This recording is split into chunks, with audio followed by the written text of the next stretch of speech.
오늘 시편 개관, 시편에 대해서 같이 좀 살펴보도록 하겠습니다. 먼저 시편의 뜻을 보겠습니다. 시편, 여러분 우리나라 말로 시편 하면 어떤 뜻이라는 걸 알게 되겠습니까? 시고, 편은 어떤 뜻일까요? 한 편, 두 편? 예, 그런 느낌이 좀 들죠. 히브리어로는 테힐림이라고 그렇게 할 수 있겠는데, 찬양, 노래, 테힐림 하면 이제 복수가 돼서 찬양들, 노래들 그렇게 되겠고요. 이게 이제 헬라 말로 번역될 때 프살모스라는 단어로 번역이 되는데, 프살모스 역시 시, 노래 그런 의미를 갖고 있습니다. 이것이 이제 프살모스인데, 프살, 이것을 그대로 영어 발음 나는 대로 이렇게 철자를 적는 걸 음력이라는데, SALMS 해서 프살 발음이 들어있죠. 그래서 프살모스에서 나온 PSALMS로 써놓고 영어로는 Psalms라고 읽습니다. 그래서 이런 시편 용어가 되겠습니다. 재밌는 거는 우리나라 말로 한글로는 써놓으면 읽지 못하는 것이 한마디도 없습니다. 참 대단하죠. 여러분, 한글로 뭐든지 적혀 있으면 그게 우리나라 말이든 중국에서 온 말이든 심지어 프랑스 말이든 어느 나라 말이든 한글로 써놓은 거는 다 우리가 읽을 수 있어요. 이게 얼마나 대단한 일인지 여러분 잘 못 느끼실 거예요. 저도 잘 모르다가 미국에 가서 공부했는데, 미국에는 학생들이 이렇게 막 이렇게 서서 발표를 하다가 그래요. 내가 글자는 써줄 수 있는데 읽지는 못하겠다고. 발음을 몰라요. 아까도 PSALM 있죠. 그거는 프살모스라는 그 헬라어를 그대로 하면 앞에가 프스가 되거든요. 프스. 그래서 PS로 쓴 거예요. 그리고 AL, 그래서 프살모스에서 프살을 그대로 쓴 건데, 영어 발음은 이게 쌈이 됩니다. 쌈. 그러니까 발음이 완전히 다르죠. 그래서 재밌는 거는 영어는 어려운 단어일수록 발음을 못합니다. 어려운 단어나 외국에서 온 단어는 써놓으면 발음을 못해요.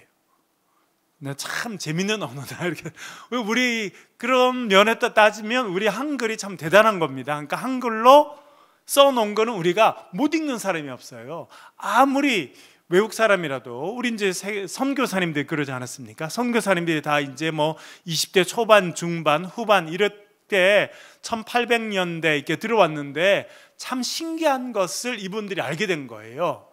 왜냐하면 한글을 기역, 니은, 가나, 다라 이렇게 하고 가, 겨, 뭐 이런 걸 다 외우면 딱 붙이면 발음을 할 수 있다는 걸 금방 알게 됐어요. 그래서 참 뛰어난 언어구나. 그렇게 해서 우리 한글이 1443년 세종대왕님이 만듭니다만 오랫동안은 우리나라에 쓰이지 못합니다. 언문이라고 해서 되게 좀 차별받는 언어였는데, 선교사님들이 오셔서 이 언어를 익혀서 한글로 성경을 번역하고, 이 한글 성경이 퍼지면서 우리나라가 이제 정말 이제 아름다운 언어고 과학적인 언어라는 걸 인정받게 됐습니다. 제가 지난 시간에 말씀드렸습니다만, 최근에는 한국 드라마, 한국 뭐 이런 노래들이 전 세계 유행이에요. 전 세계. 근데 이번에도 K-pop 데몬 헌터스라는 영화가 나와서 전 세계 최근 이제 올해 나온 영화 가운데 전 세계에서 가장 인기를 많이 끈 영화가 됐는데, 거기는 이제 우리나라 K-팝이 나옵니다. 그런데 K-팝이 기본적으로 영어를 불러요. 그런데 가운데는 번역하지 않은 한글이 많이 나옵니다.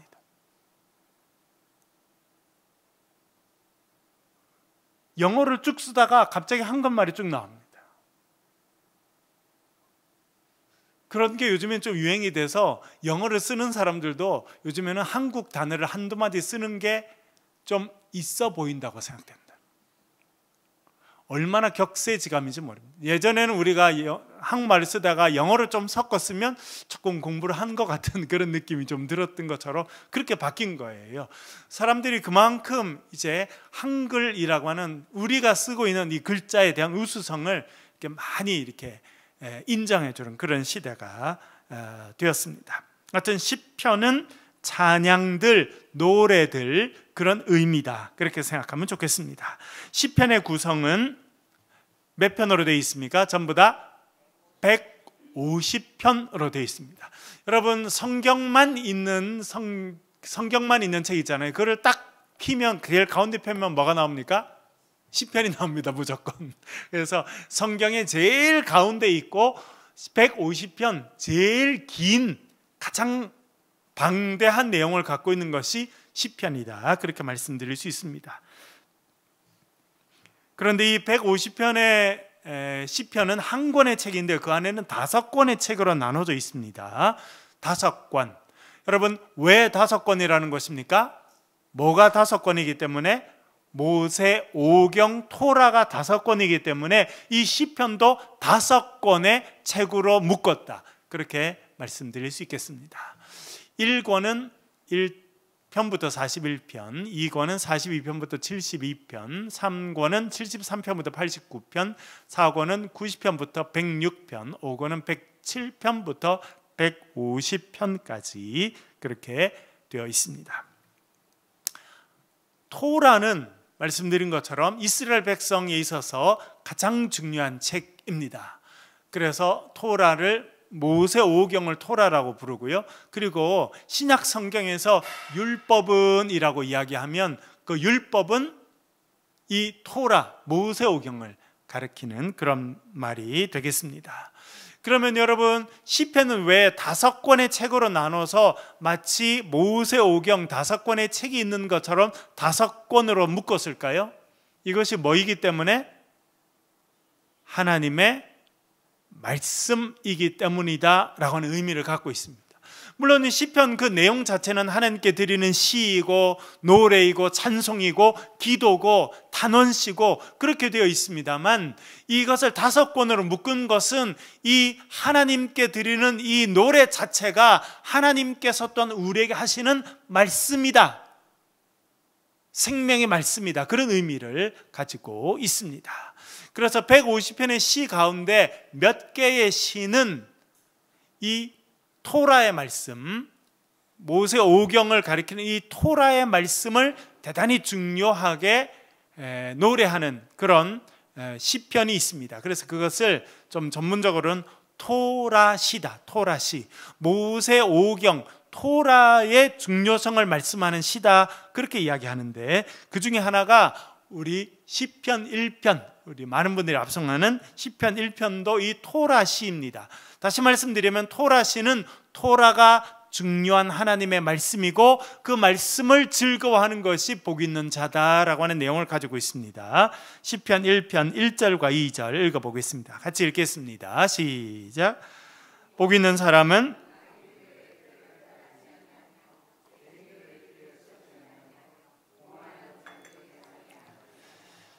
오직 여호와의 율법을 즐거워하여 그의 율법을 주야로 묵상하는도다. 아멘. 시편 1편은 그냥 1편이 된 것이 아닙니다. 150편 중에 1편 처음은 아주 중요합니다. 여러분 우리가 흔히 쓰는 말 중에 그런 말이 있죠. 시작이 뭐다? 시작이 반이다. 어떤 의미입니까? 시작이 중요하다는 거예요. 시작이. 요즘에는 드라마가 많이 나오고 우리나라 드라마가 전 세계에 정말 인기가 많은데 제일 중요한 게 몇 번째 드라마가 쭉 이렇게 보통은 요즘에 8개 아니면 16번, 8편 아니면 18편 이렇게 나오고 있는데 뭐가 제일 중요하겠습니까? 1편이 제일 중요합니다.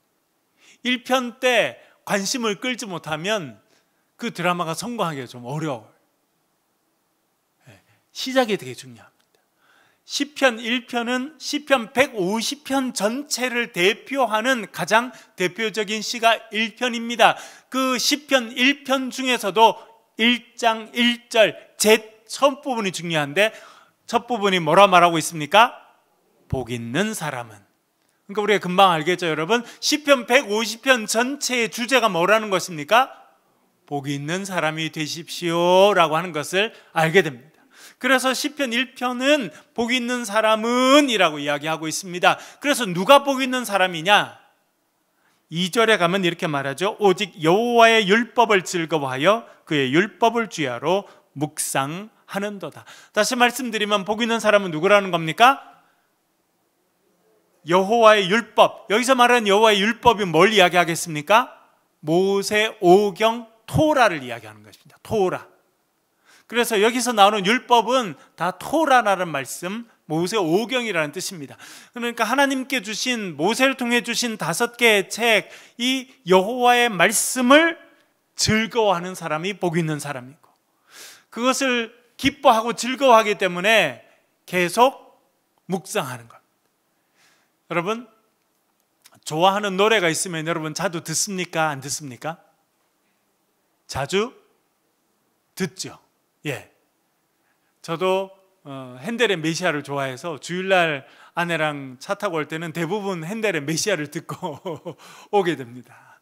그리고 어디 멀리 갈 때도 메시아를 이렇게 틀어주면 제 아내 옆에 잘 자더라고요. 마음이 편한 거, 익숙하고 편한 거. 저는 박사 논문을 쓸 때 도서관에서 일을 하면서 했는데, 미국 도서관에는 학생들이 막 그렇게 엄청 많이 오고 그러진 않습니다. 그렇지만 그 자리에 늘 지켜야 되는데, 학생들이 많이 없으면 이렇게 헤드폰이나 이런 걸 듣고 음악을 들을 수 있는데, 그러면 이제 헤드폰 같은 걸 띄면 옆에서 말하는 게 안 들리거든요. 그리고 음악을 들으면 되는데, 저는 무슨 음악을 주로 들으면서 박사 논문을 쓰냐면 베토벤의 9번 합창, 교향곡 넘버 9.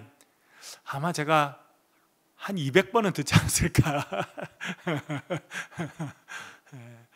그래서 지금도 어디 제가 이제 서울에 강의하러 갈 때도 있잖아요. 그래서 어떤 데는 강의하러 갈 때 이렇게 열차를 타는데, 열차 타면 앞뒤에 사람도 있고 그러니까, 그러면 헤드폰을 딱 쓰고 이렇게 베토벤의 9번 교향곡을 딱 틀어놓고 헤드폰을 딱 끼고 하면 집중이 너무 잘 돼요. 그래서 두 사람이 말을 하든 뭘 하든 저는 헤드폰을 끼고 딱 하면 집중이 잘 되더라고요. 익숙한 그런 찬양을 들으니까 익숙한 것이 이제 저에게 마음의 평안을 주고 우리 집중력을 주는 것이죠, 여러분. 그래서 내가 좋아하는 것, 나에게 편안한 것은 우리가 계속 가까이 하고 싶습니다. 이필훈 권사님이 지금 병원에 입원해 계신데 무릎 이제 연골 수술하시고 어제 신방을 갔었어요. 그래서 저희들이 음식을 조금 준비해서 갔는데, 이제 병원 가까이 가다가 어디 이제 하나 들렸다가 가는데, 지나가는데 꽈배기를 팔더라고요. 꽈배기하고 이렇게 옥수수하고 쪄서 파는 거예요. 제 아내가 꽈배기를 좀 사가자 하는 거예요. 그래서 꽈배기를 좀 사서 갔더니 권사님이 저희들을 엄청 반가워하시는 거예요. 근데 꽈배기를 냈더니 꽈배기를 더 반가워하시는 것 같더라고요. 그래서 아드님이 와 계시어요. 아드님이 지금 이제 베트남에서 사업을 하시잖아요. 근데 이제 어머니 수술 이제 기간에 와 있습니다. 그래서 내일도 출국하신다는데, 그래서 아이고 목사님 어떻게 알았어요? 그래서 뭘요? 그랬더니 우리 아들 보고 가서 꽈배기 좀 사오라 그랬는데 얘가 꽈배기를 못 사왔다는 거예요. 근데 목사님 어떻게 알고 꽈배기를 사오냐고 그러면서 너무너무 좋아하시는 거예요. 여러분, 좋아하는 거는 가까이 하게 돼 있고 그거를 대하면 기쁘고 즐겁고 그렇습니다. 그게 좋은 거죠. 내가 좋아하는 것이고 사랑하는 것이고 즐기는 것이고, 여호와의 율법을 즐거워하기 때문에 이 사람은 여호와의 율법을 어떻게 한다는 겁니까? 주야로 묵상한다. 그 사람이 복 있는 사람이라. 여러분, 그런 의미에서 우리 교회가 매일 아침에 일어나서 말씀을 묵상하고 복음 노트를 통해서 말씀 묵상을 하는데, 말씀 묵상하는 자체가 우리가 복 있는 인생으로 사는 것이라는 것을 꼭 기억할 수 있기를 간절히 바랍니다. 얼마나 복된 거예요, 여러분? 세상에 그보다 더 복된 게 어디 있습니까? 아침에 일어나서 말씀을 피고 기도하면서 말씀을 묵상하고 그 말씀을 내 마음에 담고, 여러분 이제 시편 해보세요. 어떻게 되는지 아세요? 시편이 참 좋은 건 뭐냐면, 시편을 하다 보면 노래가 나와요. 노래가. 제 인생을 바꾼 가장 중요한 노래 중에 하나는 여호와 우리 주여 주의 이름이 온 땅에. 시편 8편. 시편 8편을 다 요즘에는 우리나라 복음성가 가운데도 이렇게 시편으로 한 곡이 얼마나 많아요, 여러분. 그러면 아침에 말씀 묵상하다가 또 그 찬양이 떠오르면 하루 종일 그렇게 말씀을 묵상하고 찬양하고, 어떻게 보면 그 찬양은요 곡조 있는 말씀 묵상이거든요. 여러분, 요즘에 TV 보니까 어떻게 좋은 이야기 많이 나옵니까? 저도 아까 잠깐 병원에 들릴 일 있어 병원에 있어가지고 잠깐 이제 뭐 기다렸더니 병원에 큰 TV로 뭐 원치 않은데도 뉴스를 틀어놨더라고요. 저는 뭐 컴퓨터를 갖고 가서 제 글 쓰는 걸 하고 하는데 이제 했으니까 여러 번 보이던데 뭐 좋은 이야기 안 나오더라고요. 그래서 사람들이 요즘에 안 그래도 덥고 더우니까 소화도 잘 안 되고 심장도 빨리 뛰고 혈, 예? 몸도 뜨겁고 이런데 그런 뉴스 보면 그냥 열이 더 오르잖아요. 요즘에 병원은 잘 되는가 봐요. 그런 사람들이 많아서 그냥 몸도 뜨겁고 머리도 뜨겁고 그래서 이렇게 머리 좀 식혀달라고 오는 사람이 많은 것 같더라고요. 여러분, 복 있는 사람은 여호와의 말씀을 즐거워해서 그 말씀을 묵상하고 그 말씀 가운데 하나님 음성을 듣고 말씀 가운데 지혜를 얻고 말씀 가운데 새로운 희망을 얻는 사람이 복 있는 사람이라는 것을 꼭 기억하실 수 있기를 간절히 바랍니다. 그게 시편 1편이 말하는 거예요. 그것이 시편 150편 전체가 말하는 주제가 무엇이냐면 누가 복 있는 사람입니까? 라고 질문합니다. 그러면서 대답하죠. 누가 복 있는 사람이라는 것입니까? 여호와의 말씀을 즐거워하고 말씀을 묵상하고 말씀을 노래하고 말씀에 따라 기도하는 인생이 복 있는 인생이다. 그렇게 말씀하고 있는 것입니다. 또 유명한 시편 119편. 119편은요 성경에 있는 모든 장 중에 가장 긴 성경의 장입니다. 시편 119편. 그런데 이 119편이 무슨 노래냐면 하나님의 말씀을 사모하는 노래예요. 그래서 토라시라 그렇게 말할 수 있겠습니다. 시편 119편 우리 1절부터 읽어볼게요. 1, 2절, 97절 이렇게 읽어보겠습니다. 여기도 복 있는 사람이 누군지 이 시편 전체 주제가 또 나오고 있는데 뭐라고 말하는지 한번 읽어볼게요. 1절 읽어보겠습니다. 시작. 행위가 온전하여 여호와의 율법을 따라 행하는 자들은 복이 있으며 여호와의 증거들을 지키고 전심으로 여호와를 구하는 자는 복이 있도다. 97절이요. 내가 주의 법을 어찌 그리 사랑하는지요. 내가 종일 작은 소리로 읊조리나이다. 아멘. 시편 119편 성경에서 가장 긴 장인데요, 여호와의 율법을 따라 행하는 자가 복이 있다. 시편 전체의 주제는 누가 복 있는 사람이냐는 것입니다. 복 있는 인생이 되라는 것입니다. 그러면서 시편 119편 또 이야기합니다. 누가 복 있는 사람이라는 겁니까? 여호와의 율법을 따라 행하는 자, 말씀을 묵상하고 말씀의 묵상 통해서 하나님께서 나에게 주신 말씀을 깨달으면 그 말씀대로 실천하는 사람이 복 있는 사람이라는 겁니다. 2절에도 보면 여호와의 증거들을 지키고 여호와의 말씀을 통해서 깨달은 것을 지키고 여호와를 구하는 자가 복이 있다. 97절에 보면 주의 법을 어찌 그리 내가 주의 법을 어찌 그리 사랑하는지, 하나님의 법을 내가 사랑하고 좋아한다는, 그래서 종일 그것을 작은 소리로 읊조리나이다 라고 말하고 있습니다. 여러분, 읊조린다 무슨 뜻입니까? 중얼중얼 이렇게 작은 소리로 말한다는 것입니다. 그것이 묵상하는 방법이었어요. 저도 대학 2학년 때 이스라엘에 가게 됐습니다. 처음 이스라엘에 가보고 통곡의 벽에 가게 됐어요. 야, 이 정말 TV로만 보던 통곡의 벽, 그 가까이 가니까 이 정말 큰 돌들이 이렇게 차곡차곡 쌓여 있는 벽입니다. 그 밑에 벽, 통곡의 벽 그 밑에는 솔로몬이 세웠던 성전의 기초석입니다. 그러니까 정말 중요하죠.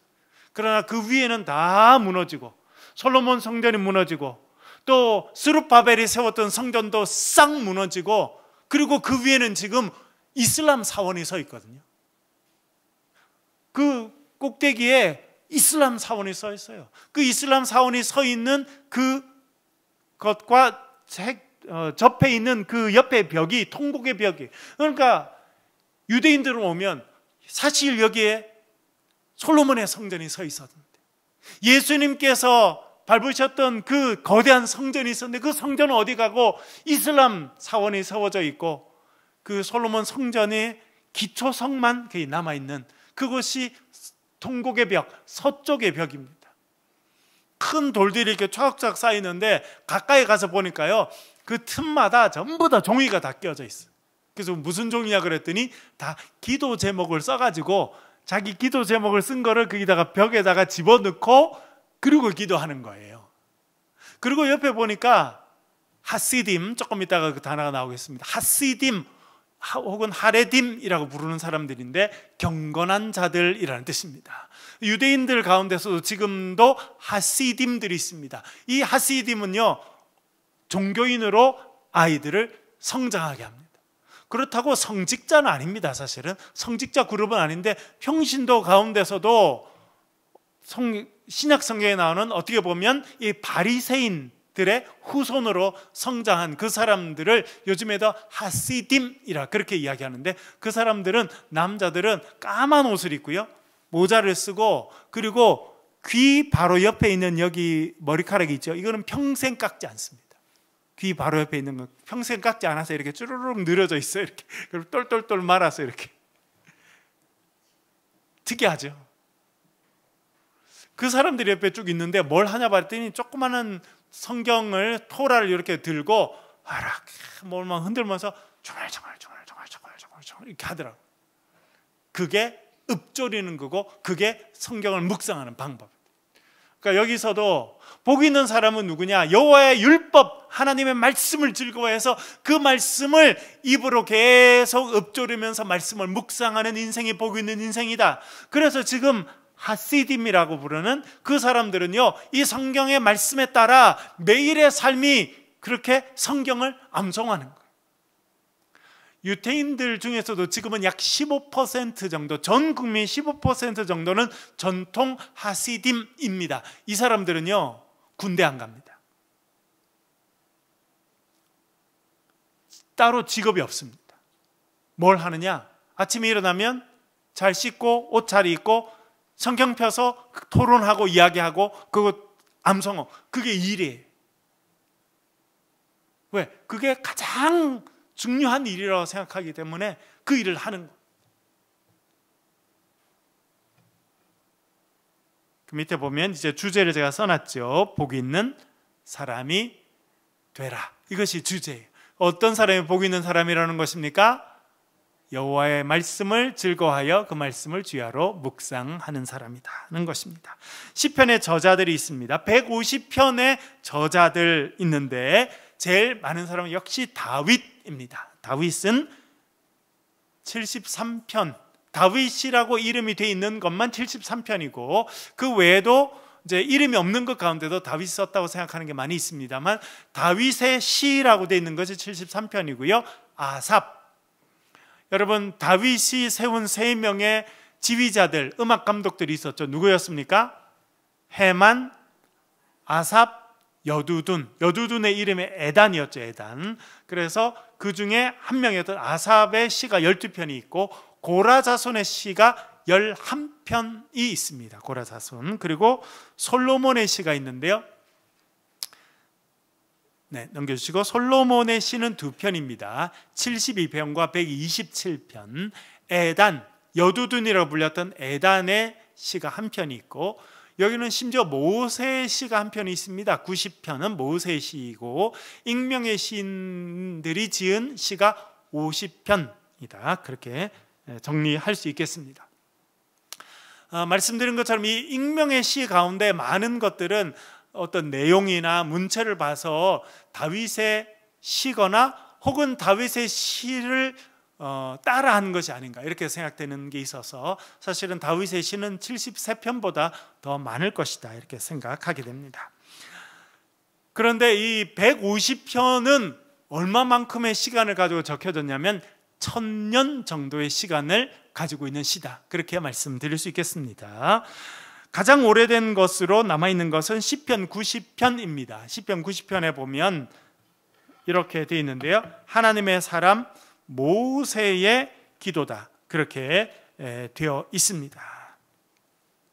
여러분, 제일 유명한 구절이죠. 제가 잠깐 읽어볼 테니까 들어보십시오. 우리의 연수가 70이요 강건하면 80이라도 그 연수의 자랑은 수고와 슬픔뿐이요 신속히 가니 우리가 날아가나이다. 우리에게 우리 날 계수함을 가르치사 지혜로운 마음을 얻게 하옵소서. 이런 내용이 나오는 것이 모세의 시입니다. 여러분, 모세가 시를 지었다라고 하는 것을 우리가 추측해 볼 수 있는 것이 출애굽기에 많이 나오죠. 출애굽기에 보면 누구 노래가 나옵니까? 미리암의 노래, 이런 게 나오죠. 사람들이 그 홍해를 건넌 후에 이스라엘 백성들이 아무래도 며칠 동안 축제를 벌였던 것 같아요. 그러면서 소고를 치고 춤추고 또 많은 사람들이 나와서 대표로 노래를 하고 했었던 것 같은데, 그 중에 이제 모세의 시가 남아 있습니다. 그러니까 모세는 벌써 출애굽 때입니다. 출애굽 때. 출애굽이 언제냐? 학자들은 여전히 논란이 많습니다. 좀 멀리 잡는 사람은 1400년, 주전 1400년 경이라 생각하고, 좀 더 짧게 잡는 사람은 주전 1200년입니다. 학자들 간에 이제 의견들이 좀 달라서 주전 1400년 혹은 1200년, 그러니까 적어도 지금 주전 1200년, 1300년, 1400년 그쯤이 모세가 살았던 시대다, 그렇게 이제 생각하는 것이죠. 그 다음에 나오는 시는 시편 126편 1절입니다. 같이 한번 읽어보겠습니다. 시편 126편 1절 같이 읽겠습니다. 시작. 여호와께서 시온의 포로를 돌려보내실 때에 우리는 꿈꾸는 것 같았도다. 아멘. 시편 126편은 보면 여호와여 시온의 포로들을 돌려보내실 때에 우리는 꿈꾸는 것 같았다, 그렇게 말해주고 있습니다. 여러분, 이스라엘 백성들이 바벨론으로 포로로 끌려간 때 우리가 자주 공부했었죠. 몇 년이었습니까? 주전 586년에 남유다가 완전히 멸망해서 사람들이 끌려가게 됩니다. 그래서 바벨론에서 최소 50년에서 70년, 길게는 이제 200년 가까이 150년 정도 살다가 차례차례로 돌아오게 됩니다. 유명한 구절 중에 하나가 시편 137편 1절입니다. 여러분 들어보시죠. 우리가 바벨론의 여러 강변 거기에 앉아서 시온을 기억하며 울었도다. 이것은 여러분들 제가 전에도 한번 말씀드렸습니다만, 이 중미, 북미가 있고 남미가 있죠. 그 가운데가 이제 코스타리카, 이런 자메이카, 이런 나라에 있는 중미 나라 중에 자메이카 출신의 사람들이 일부 독일에 와서 그룹을 만들어서 노래를 했는데, 그 노래가 전 세계에 히트치게 돼서 그 중미 음악의 대표라고 할 수 있는 레게 음악이 시작되게 됐는데, 그 시작에 제일 중요한 노래가 시편 137편 1절을 그대로 가사로 한 노래입니다. By the rivers of Babylon there we sat down, yeah we wept when we remember Zion. 여러분 들어보셨죠? 이게 레게 음악의 대표적인 음악인데, 시편 137편 1절 가사를 킹 제임스 버전으로 그대로 불렀습니다. 단 한 글자도 바꾸지 않고 곡만 붙이는 것이 이 유명한 중미 음악을 대표하는 레게 음악의 제일 유명한 곡인데, 시편 137편 1절이에요. 이거는 언제 불렀다는 겁니까? 우리가 바벨론 강가에 앉아서 시온을 생각하며 울었다.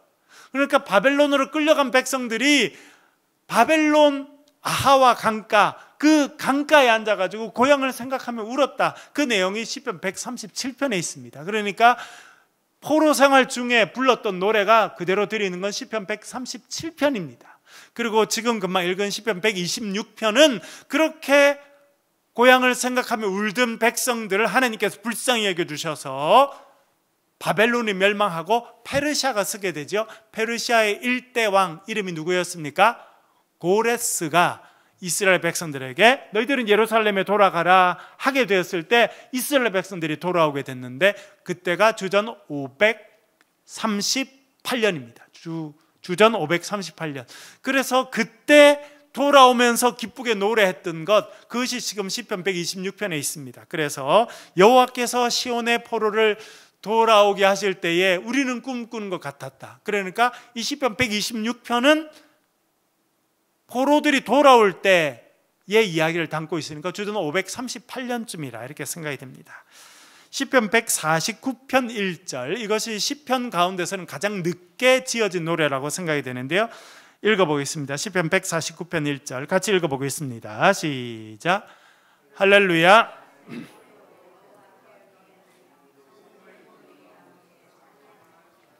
아멘. 여기에 성도의 모임 가운데서라고 하는 표현이 나오는데요. 히브리어로는 비크할 하시딤, 하시딤이라는 단어가 나오죠. 아까 제가 귀민 머리를 기르고 까만 옷을 입고 성경 읽는 사람을 뭐라고 부른다고요? 지금도요?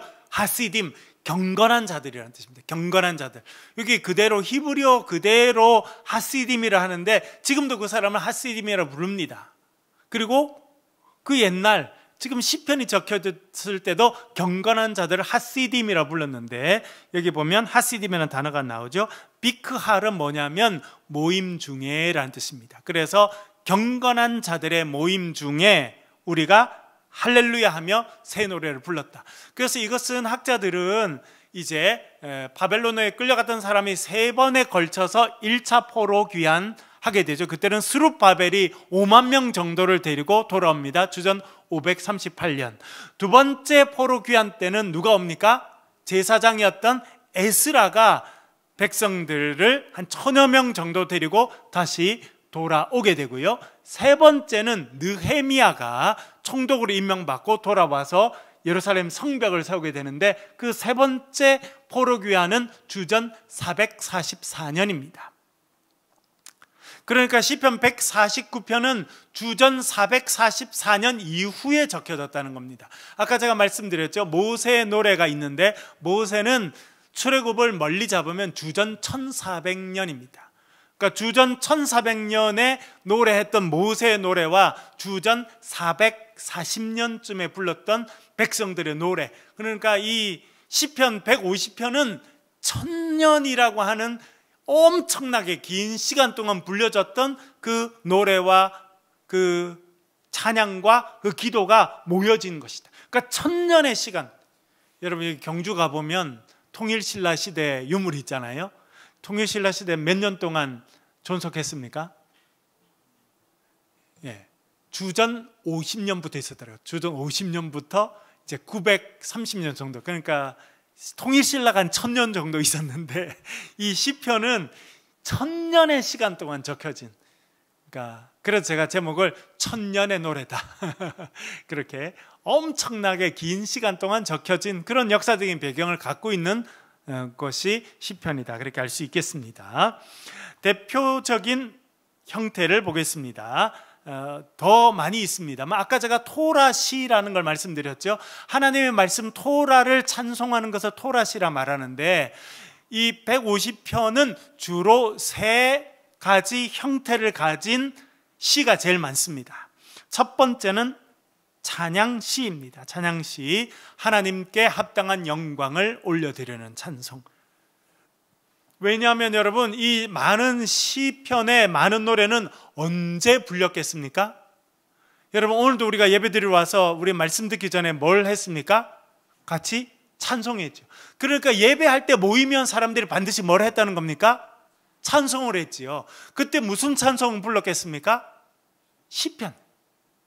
스코틀랜드나 이런 데 가면 시편 150편 전체가 지금도 찬송가로 사용됩니다. 하늘에 계신 우리 아버지 이름을 거룩하게 하옵시며 이렇게 부르는 그러니까 지금 주기도문을 지금 노래로 불렀잖아요. 이런 간단한 곡조에다가 가사를 쭉 집어넣는 그런 형태로 지금도 찬양을 하고, 이 찬양은 사실은 초대교회 때부터 불려졌다고 생각됩니다. 그리고 초대교회 때부터 어떻게 보면 사실은 다윗 시대 때부터 하나님의 찬송이 불려지게 됐는데, 전문가들에 의해서 그때 많은 곡들이 불려져서 사실은 지금 다윗의 노래라고 적혀져 있는 이 많은 곡들은 사실은 다윗 시대의 전문 음악가들이 작곡한 찬송가였지 않았을까, 이렇게 생각이 듭니다. 다는 아닙니다만 많은 부분. 그리고 다윗 자체가 수금을 연주하는 아주 뛰어난 음악가였기 때문에 다윗이 많은 곡을 그때 지었고, 그것이 찬송가가 돼서 예배 시간에 또 불려지게 되었고, 헤만이나 아삽이나 여두둔과 같은 전문적인 음악가들이 예배 곡을 지은 거잖아요, 여러분. 그 당시 그 사람들은 풀타임으로 음악만 했어요. 음악만. 딴 일 아무것도 안 하고 나라에서 먹을 것 대주고 집도 대주고 전문가를 키웠단 말이에요. 그 사람들이 뭐 했겠습니까? 모이면 기도하고 또 찬송을 짓고 그러면서 그것이 찬송이 되었다고 생각하는데, 그 내용들이 이제 많은 곡들이 사실은 이제 다윗의 이름으로 여기 들어와 있다, 이렇게 생각이 됩니다. 이 찬양시는 주로 예배 때 불려졌던 찬양이라고 그렇게 생각이 듭니다. 대표적인 것은 시편 8편 1절입니다. 같이 읽어보겠습니다. 시작.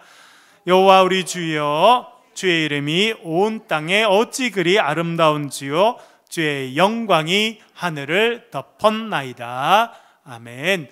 하나님은 창조주이십니다. 하나님은 놀라운 분이십니다. 하나님은 영광받게 합당하신 분이십니다. 이런 노래들이 다 찬양시입니다. 나중에 그것이 이제 중세시대에 지나서 근세로 오게 되면서 그것을 영광송이라는 이름으로 부르게 됩니다. 하나님 영광 받으시옵소서라고 하는 내용이 들어가는 영광송, 그래서 닥살러지라 그렇게 이야기하는데, 닥살러지는 영광을 돌리다라고 하는 헬라어 단어에서 이제 사실은 나와서 영광송, 닥살러지라 그렇게 말하는데, 지금 찬양송은 그런 내용입니다. 하나님의 위대하심을 찬양하고 하나님께서 훌륭하신 창조주이심을 높여드리고 구원자이심을 찬양하는 그런 내용들이 이 찬양시고, 대부분의 많은 찬양시들은 사실은 예배를 위해서 만들어졌고, 그리고 실제 예배 시간에 많이 불려졌던 곡이 이 찬양시가 아닌가, 이렇게 생각이 됩니다. 두 번째는요, 탄원시입니다. 탄원시는 고난 중에 도움을 청하는 기도입니다. 여러분, 최근 우리가 욥기를 묵상했습니다. 그러면서 우리가 계속 말씀을 드렸죠. 우리 삶에 고난이 있습니까, 없습니까? 늘 찾아옵니다. 어느 순간, 생각지도 않은 순간에 고난이 찾아옵니다. 사고가 나기도 하고 다치기도 하고. 여러분, 어릴 때 애들이 어릴 때 길러보시면 여러분, 하루라도 마음 편한 날이 있었습니까? 음식을 해서 하면 뒤지지 않을까, 그렇죠? 애가 넘어지지 않을까, 노심초사하게 되잖아요, 그렇죠? 뭐 그런 것처럼 우리의 삶에 계속 고난과 어려움이 닥쳐오게 됩니다. 그러면 하나님, 제가 이렇게 어렵습니다, 제가 이렇게 힘이 듭니다, 하나님 저를 불쌍히 여겨주시고 저를 도와주십시오라고 기도하게 되는데, 그런 기도를 탄원시라 그렇게 이야기하였습니다. 오늘 아침에 묵상했던 시편 3편이 대표적인 탄원시 가운데 하나입니다. 탄원시는 아주 많이 나옵니다. 대표적인 것은 탄원시를 보게 되면 원수나 대적이나 이런 게 많이 나옵니다. 그리고 하나님, 제가 이렇게 어렵습니다, 제가 이렇게 힘듭니다 하는 걸 하나님께 다 말씀드리는 부분이 나옵니다. 그리고 하나님은 나의 구원주이십니다, 나의 방패십니다, 나의 의지가 되십니다. 하나님에 대한 신뢰와 믿음을 표현하는 것이 나오고요. 그래서 하나님, 나를 도와주십시오, 이런 내용들이 탄원시에 들어가 있습니다. 시편 3편 1절과 7절 한번 읽어보겠습니다. 읽겠습니다. 시편 3편 1절 7절 같이 읽겠습니다. 시작. 여호와여, 나의 대적이 어찌 그리 많은지요, 일어나 나를 치는 자가 많으니이다. 여호와여, 일어나소서, 나의 하나님이여 나를 구원하소서. 주께서 나의 모든 원수의 뺨을 치시며 악인의 일을 꺾으셨나이다. 아멘. 오늘 아침에도 묵상했습니다만 여러분, 이 시편 3편 다윗의 탄원시입니다.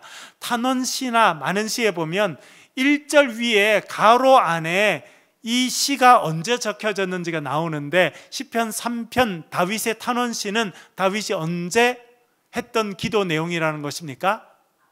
압살롬이 반란을 일으켜서 아버지를 죽이려고 했습니다.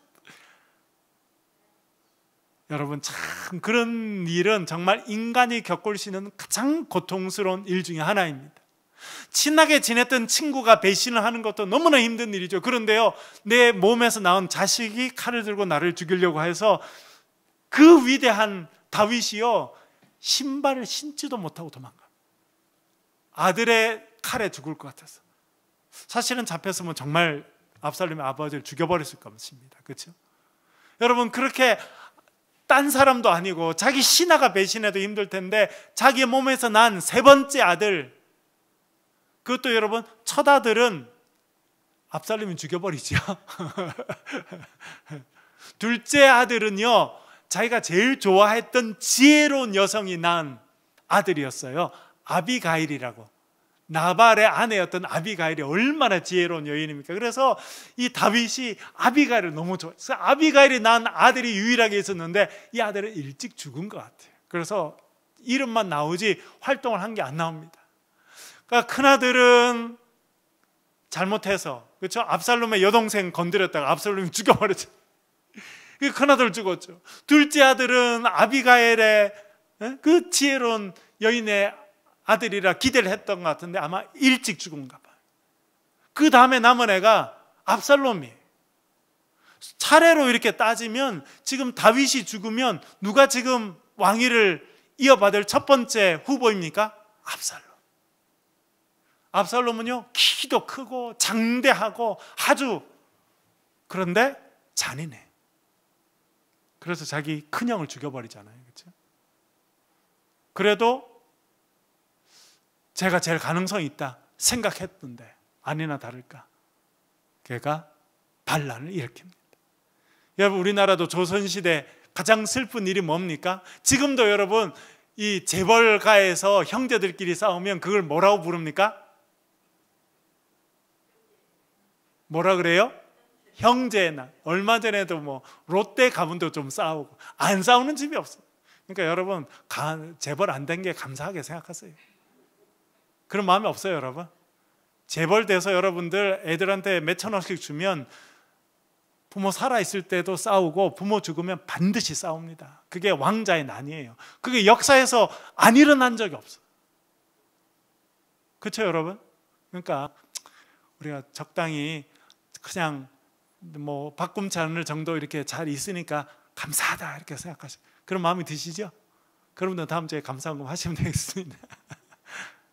얼마나 가슴 아파요, 여러분. 왕자인 다섯 번째 이방원이 두 번이나 왕자의 난을 일으켜서, 첫 번째 왕자의 난은 배다른, 자기 엄마가 5명이 낳게 되고 이성계가 두 번째 아내를 통해서 방원이 방석이를 낳습니다. 어떻게 됩니까? 배다른 동생들을 싹 죽여버려요. 그 다음에 어떻게 됩니까? 이 다섯 번째가 형들을 쳐 죽여요. 왕자예요. 그래서 이 이성계가 너무 충격을 받아가지고 이것은 더 이상 용납할 수 없다. 같은 엄마 밑에서 난 너희들이 칼부림하고, 그래서 함흥에 가서 살잖아요. 그런데 나중에 이방원이가 왕이 된 다음에 그래도 아버지가 나라를 세운 첫 번째 임금인데 좀 와서 도와줬으면 좋겠다 하고 신하를 보내잖아요. 그러면 이성계가 칼로 목을 탁 쳐주기. 그래서 무슨 말이 나왔습니까? 함흥 차사. 가면 죽는다는 거예요. 그게 왕자의 난입니다. 여러분, 그것도 힘든데 지금 다윗은요, 자기의 몸에서 난 아들, 그것도 자기가 자기 후계자가 될 수 있겠다고 생각했던 그 압살롬이 칼을 든 그 상황에 얼마나 처참합니까? 주님, 나의 대적이 어찌 이렇게 많습니까? 심지어 나의 아들도 저를 죽이려고 합니다. 얼마나 처참한 상황이었겠습니까? 그럴 때 그가 탄원하며 탄식하며 하나님께 도움을 청합니다. 여호와여 일어나소서 나의 하나님이여 나를 구원해 주소서. 이런 탄원의 내용이 많은 탄원시가 시편에 많이 나옵니다. 또 다른 많이 나오는 시편이 감사시입니다. 이것은 구원해 주신 것에 대한 감사입니다. 시편 40편, 유명한 시편 40편 1절부터 3절 읽어보겠습니다. 같이 읽겠습니다. 시작. 내가 여호와를 기다리고 기다렸더니 귀를 기울이사 나의 부르짖음을 들으셨도다. 나를 기가 막힐 웅덩이와 수렁에서 내 걸음을 견고하게 하셨도다. 새 노래 곧 우리 하나님께 올릴 찬송을 내 입에 두셨으니 많은 사람이 보고 두려워하여 여호와를 의지하리로다. 할렐루야. 이건 감사시예요. 뭐가 감사하냐면 다윗이 탄원시를 하잖아요. 하나님 어떻게 이렇게 대적이 많습니까? 제가 지금 웅덩이에 빠져 죽어가는데 하나님 저를 안 돌보십니까? 나의 하나님 어찌하여 나를 벌리셨습니까? 엘리 엘리 라마 사박다니 한 말씀은 예수님께서 십자가에서 하신 말씀입니다만 그 말씀은 예수님께서 다윗의 시편을 그대로 갖고 와서 하신 말씀이에요. 다윗이 그런 거 아니에요. 하나님 어찌하여 저를 버리십니까? 다윗은 하나님의 사랑을 받고 하나님을 사랑했던 사람이지만 고난이 많았습니다. 그런데 그 고난 중에 있었지만 하나님께서는 늘 그의 기도를 들으시고 그를 웅덩이에서 건져주셨어요. 나를 사망의 음침한 골짜기에서 인도해 주시고 나를 죽음의 엉덩이에서 건져주시고 내 발을 반석 위에 세워주시니 내가 그 하나님께 새 노래를 드립니다 라고 노래하고 있습니다. 이렇게 구원해 주신 하나님께 감사를 드리는 시가 감사시다, 그렇게 말할 수 있겠습니다. 이런 찬양시, 탄원시, 감사시가 이제 가장 많은 시편의 형태를 차지하고 있다, 이렇게 생각합니다. 사랑하는 여러분들, 우리의 삶에도 고난이 많습니다. 그럴 때 하나님 앞에 탄원하고 하나님 저를 돌봐주시고 저를 구원해 주십시오 라고 여러분 그렇게 기도하시면 좋겠고요. 하나님께서 구원의 은혜를 베풀어 주시면 하나님 저를 살려주셔서 감사합니다, 감사의 시를 드리며 살아가시는 저와 여러분 되시길 주의 이름으로 간절히 축원합니다. 우리 한번 기도하겠습니다. 말씀을 가져 기도하겠습니다. 하나님, 우리의 삶에도 여러 가지 고민들과 아픔들과 힘든 일이 있습니다. 이때 하나님 앞에 전심으로 탄원하며 기도하게 하시고 우리를 구원하신 은혜를 경험하며 우리도 감사의 찬송을 드리게 하여 주시옵소서. 기도하겠습니다. 아버지 하나님,